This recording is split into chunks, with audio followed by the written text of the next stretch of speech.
Hoy, good morning po. Ayan, nandito kami ni Pure Health sa Bagasbas. Kaming dalawa lang. Mukhang uulan. Ayan, nakikita niyo na. At mayroon pong ahas dito. Ayan, oh. Nahuli ba yan? Ha? Nakakagat? Ayan, oh. May ahas pala dito. Nakakatakot. So, maliligo po kami ni Pure Health. Sobrang lakas po ng hangin. Masama ang panahon. Ayan, madilim. Madilim ang ulap. Ang layo po ng dagat. Oh. Kita nyo, lakas ng hangin. Oh. Nilagyan ni Pure Health ng tubig. O, nalagyan. Kasi umalon yung dagat. Napunta po dito. Ayan na yung ahas na nakakatakot.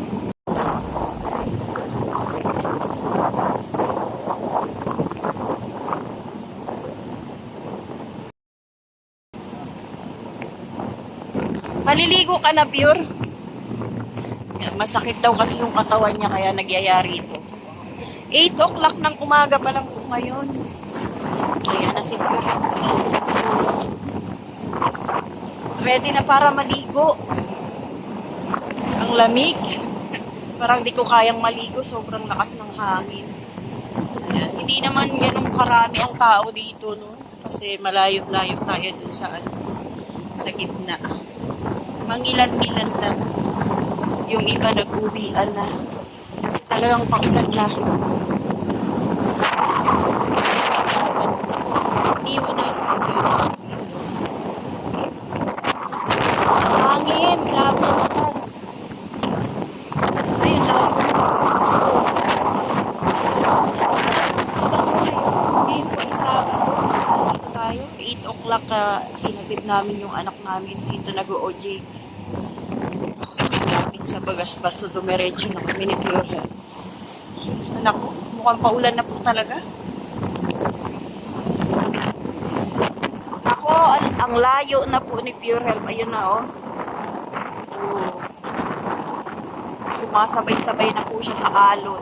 Yan, oh, parang doon sa bandaron, umuulan-ulan na. Ito yung gusto ko, panahon kapag naliligo ako sa dagat, maulan-ulan.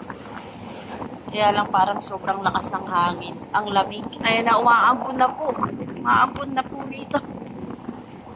Pero maliligo pa rin kami ni Pure kahit umaampun.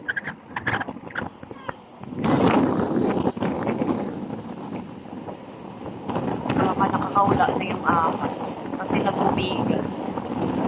Sa sobrang lakas ng hangin, tingnan nyo yung mga buhangin. Nagpupuntahan po doon, no? Papunta po sa taas.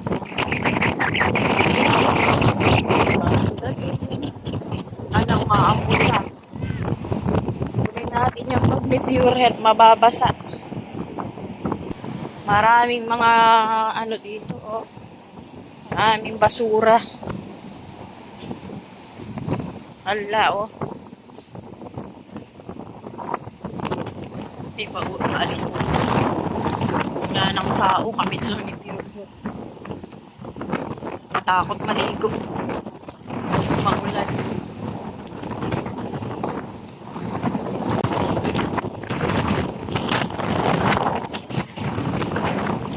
Sa hangin.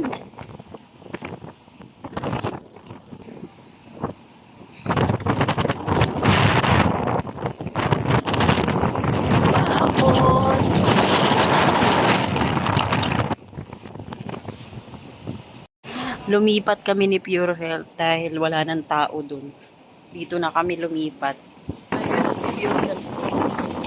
Wala rin naman tao dito. Ay, wala na kasi. Ayan, matilinis na po tao tayo.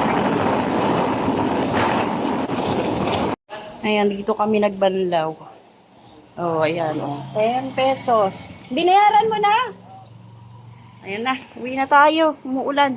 Pauwi na kami ni Pure Health. Muulan pa rin dito sa Bagasbas. Malinaw ah. Mukha ako dyan sunog ah. Nakapagbanlaw na kami.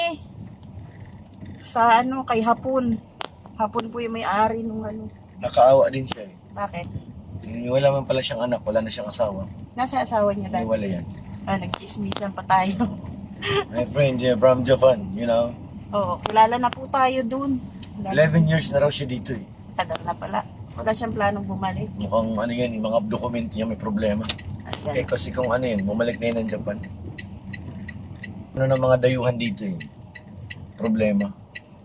Ang sarap sana maligo kasi umuulan-ulan. Tapos mainit yung dagat pag lumublob ka. Yummy. Kaya lang di tayo masyadong nagtagal. Nagmamadali si Pure Health. Nawalan ako ng boses eh. Nagmalat na, nagmalat. Ayan na, natupad na yung gusto mo. Oh, Na maligo sa dagat. yung aking bunso. Uwi na kami Diyan po siya nag-OJT oh. sa hotel. Yung sa kabila. Yan, hinatid po natin yung bunso namin. Kaya ayan, dumiretso na rin kami sa Bagasbas. Ang sarap din maligo. Mainit kasi yung dagat. O, yung dami nagtutupad. Oh. Saan kaya si Bebe dyan? Tingnan natin. Baka nandyan lang sa ano. Minsan dito sila sa ano. Sa lobby ng hotel. Sa Bagasbas, naglilinis din sila eh. Makulimlim. Humina na nga yung ulan. Ayan, dyan po nag-OJT yung bunso na. Diyan. So, ayan, uwian na. Mag-alusal tayo, Pure. May lugaw ba rito? Doon malapit. Paglulugaw muna kami, maghahanap kami ng makakainan. Para, yung sikmura namin mainitan. Sarap maligo. Kami lang dalawa. May tuwalya pa ako. Ito sila na. Nandito na po kami ni Pure Health sa bahay at nandito na ako sa kusina dahil magluluto na po tayo. Ayan, nandito na po kami ni Pure Health sa bahay at nandito na po tayo sa kusina kasi magluluto na po tayo. Galing tayo sa Bagasbas ngayon, nandito na po tayo sa bahay at magluluto na po tayo. Ang iluluto po natin ay, siguro po alam nyo na, no? Dahil may luya na po tayo, may bawang sibuyas, dahon sili, at saka papaya. So, ano pang inaantay natin? Nakaready na po yung ating mga panggisa at panghalo. Siyempre, alam nyo na po yung iluluto natin, no? Kasi maulan, bagay po itong ulam na to sa... Bagay po yung ulam na lulutuin natin sa maulang panahon, no? Kasi maulan po, no? At eto po, no, nakasaing na si Pure Health. Gutom na. Galing tayo sa Bagasbas. Hindi kami nakakain ng lugaw. Hindi na kami naghanap. Bumili na lang po tayo ng lulutuin. So, ito nga po yung ating lulutuin. At syempre, ang kulang na lang po doon ay manok. Ngayon, simulan na po natin magluto. Kaya po konti lang tong manok na to. Kasi may pinakuluan na po ako. Ito na po yung manok ko. Kasi galing po kasi ito sa freezer. So, inuna ko po siyang pakuluan para matanggal po yung yelo. Nandito na kami sa bahay. Magluluto po tayo ng ulam na babagay po sa Maulan. maulang panahon. Yummy. Diyan ka lang, saglit lang. Eto, nakaready na po yung ating iluluto. Yung papaya, hihiwain na lang po natin pero nahugasan na yan. Yun, alam nyo na po kung ano po yung ating iluluto. Ayan po ay tinolang manok. Na-miss ko lang po yung tinolang manok. Kaya eto, magluluto po tayo. At gutom na po si Pure Health. So, eto na po, nakaready na yung ating kawali. Magigisa na po tayo. At dahil nagmamadali po tayo, eto, pinakuluan na po natin yung manok. Habang nagigisa po tayo. At ito na yung kawali natin. Nalagyan na natin ng mantika. Ilalagay na natin yung luya. Kasi mainit na po. Uy, ang sarap po. So, namiss ko yung tinola. Kaya ito, tinolang manok po yung ating iluluto. Ayan, na nag-brown na po yung ating luya. Lagay na natin yung bawang at sibuyas. Dahil nagmamadali tayo. Sabay-sabay na po natin.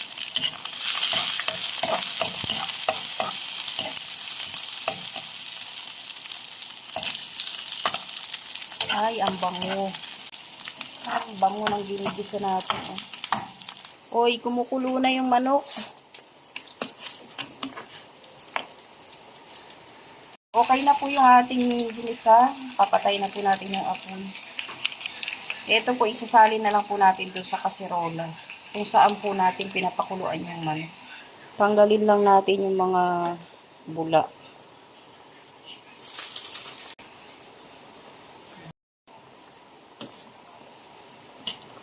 Ang sarap, nagugutom na ako ay.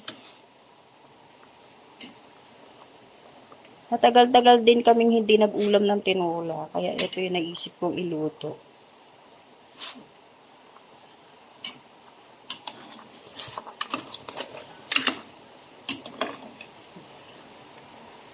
Ayan na, dahil kumukulo na po, lalagyan na natin ng asin. Ayan. Konti-konti lang muna para natatansya natin.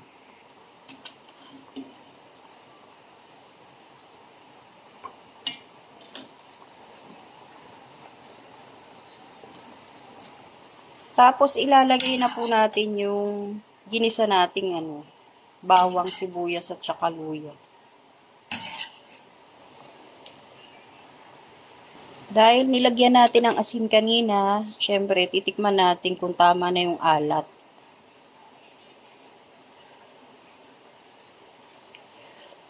Medyo matabang siya, mamaya dadagdagan natin siya ng asin. Pero bago yan, lalagyan muna natin ng pampalasa, chicken cube. Ito po. Lalagay na natin habang kumukulo para matunaw. Ayan na, oh. Ayan na, sigit kulo na, malapit na. Yung ako yung nagluluto pero di ako makapag-intay. Excited sa tinola. Takpan muna natin para maluto. Ayan. Habang kumukulo yung sinalang natin, hihiwain na po natin yung papaya para mailagay na natin. At para lumambot. Para sabay silang maluto. Yung manok at saka yung papaya. Ayan, hiwain na natin po.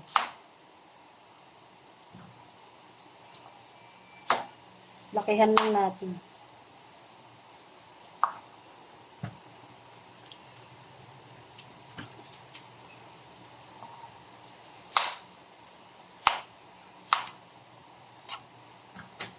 Isang buong papaya.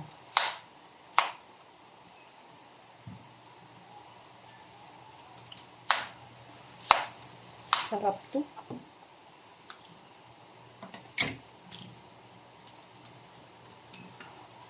So, eto na. Tapos, ilalagay na po natin dun sa manok. Ayan na. Sarap. Lalagay na po natin yung papaya.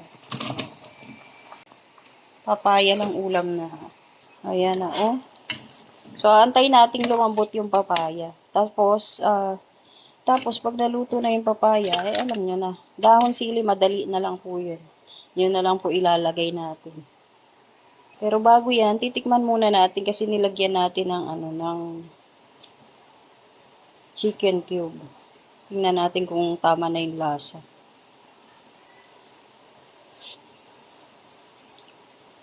Ay, masarap na. Konting asin lang po yung idadagdag natin. Tsaka, lagyan na po pala natin ng paminta. So, ganito lang, karami yung ilalagay nating asin. Para hindi maalat. Tapos, lagyan natin ng paminta.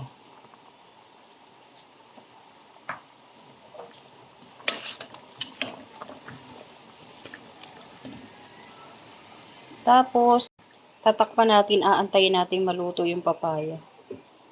Ayan. Sa mahinang apoy lang po. At pag lumambot yung papaya, ay sobrang lambot na po ng manok. Kasi kanina pa kumukulo.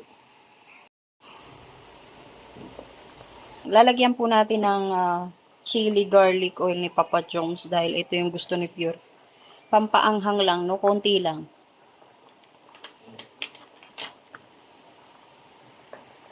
Ayan na, oh. Malapit nang maluto. Naluluto na po yung papaya. Lumalambot na. Konting tiis na lang. Kakain na po. Kakain na kami. Maulan pa rin po pero hindi na ganong kalakas. Mahina na. Pa natin ulit. Ito na po. Titingnan natin kung malambot na po yung papaya. Okay. Medyo matigas pa. Konti na lang, konting-konti na lang.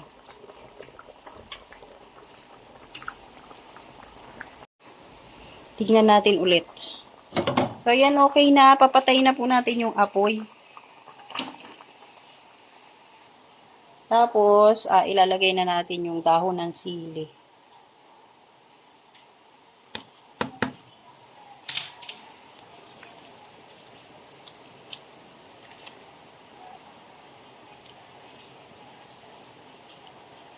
Uy, tinola na talaga ito, guys.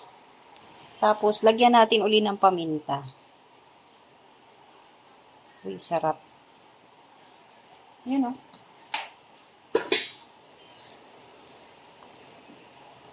Pinatay na po natin yung apoy kahit ilalagay pa lang natin yung dahon ng sili kasi malambot lang naman yun. So, ayan, luto na. Pwede na kaming kumain ni Pure Health. Ayan, nakakain na po kami. Yes, walang kutsara. Kutsara naman ang kulang. So, ayan, nakasandok na si Pure Health. Ito na po yung ating nilutong tinola. Kakain na. Ayan, kakain na po kami. Sarap ng pagkain namin. Bagay yan sa maulan. Mamang bate, hindi. Habang nandito si baby, oh. Ayan, kain po tayo at salamat po sa lahat ng manonood. Shoutout po sa inyong lahat. Kay Ate Ani Haramilya, shoutout po. Gatingan si shoutout po. Salamat po sa lahat ng manonood. Mabuhay po. Magandang tanghali.